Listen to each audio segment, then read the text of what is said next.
এই একটা রেসিপি বানালে থামতেই পারবে না। ঝরঝরে ফুলে ওঠা মুখে দিলেই গলে যাবে ফুলুরি। স্ক্রল করো না, এই 30 সেকেন্ডেই তোমার মনটা খুশি হয়ে যাবে।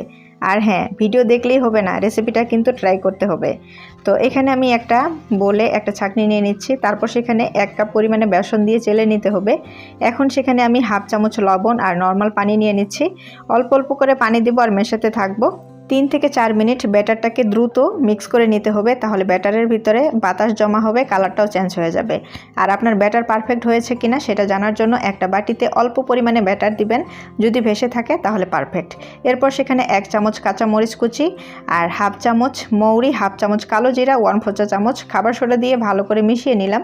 তারপর কড়াইতে তেল গরম করে সেখানে ছোট ছোট বলের মতো নাস্তাগুলোকে দিয়ে কিছুক্ষণ অপেক্ষা করে যতক্ষণ না দুই পাশে লালচে কালার হয় ততক্ষণ মাঝারির চেয়ে একটু কম আঁচে ভেজে নিলেই কিন্তু তৈরি হয়ে যাবে অসম্ভব মজার এই ফুলুরি। তো আর দেরি নয়, এখনই বানিয়ে ফেলো মাত্র 30 সেকেন্ডে ফুলকো ফুলকো ফুলুরি।